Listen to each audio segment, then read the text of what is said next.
The scriptures establish some very specific rules regarding the lending of money to those in need. Under the Mosaic, or lower law, Israel was forbidden from charging interest on loans made to other Israelites.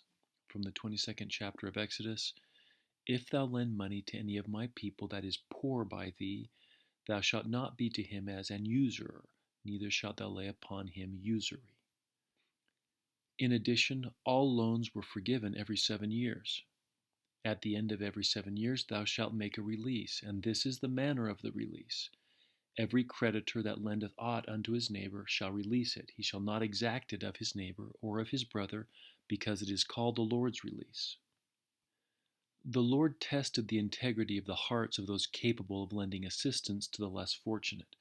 If a poor brother asked for a loan and the 7-year debt release was close, the Lord specifically warned the Israelites about being greedy and withholding their funds, or even lending, but with a spirit of resentment.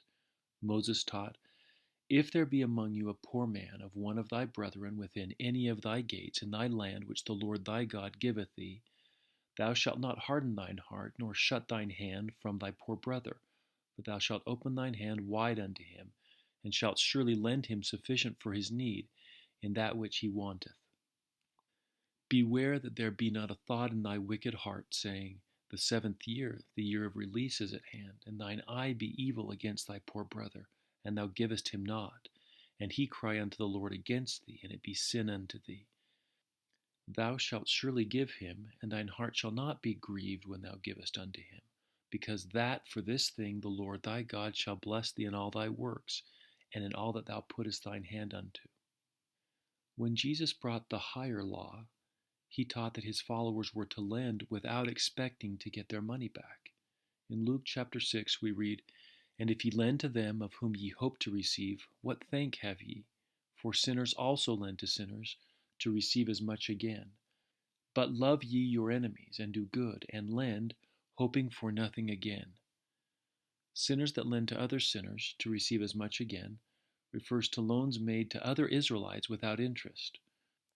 True Christians would lend, quote, "hoping for nothing again," unquote, or without hoping to be repaid. When the Perpetual Education Fund was announced in General Conference in 2001 to offer educational loans to students in developing countries, it was explained that participants would return that which they have borrowed together with a small amount of interest designed as an incentive to repay the loan. The concern is that Perpetual Education Fund policy doesn't align with the Savior's teachings to lend hoping for nothing again, or even with the lower or Mosaic law that prohibits the charging of interest to other members of the church and that forgives all loans every 7 years. In 1831, the Lord revealed his plan to take the riches he would provide to Gentile converts, which is us and our predecessors, and consecrate them to the poor of the church. He said, quote, "I will consecrate the riches of those who embrace my gospel among the Gentiles unto the poor of my people who are of the house of Israel." End quote. Instead, we've chosen to charge interest on loans made to our poorest members, while the church accumulates massive sums of money. In the same chapter in which Jesus taught to lend, hoping for nothing again, he also asked, "And why call ye me Lord, Lord, and do not the things which I say?" To bring Perpetual Education Fund policy into alignment with the Savior's teachings, we would need to offer non-interest-bearing educational grants, with repayment being optional. And if our intent is to follow Jacob's teaching to think of our brethren like unto ourselves, and be familiar withal and free with our substance, that they may be rich like unto us, we ought to seriously consider declaring a biblical jubilee and forgiving Perpetual Education Fund loans immediately. Thanks for taking time to watch this video.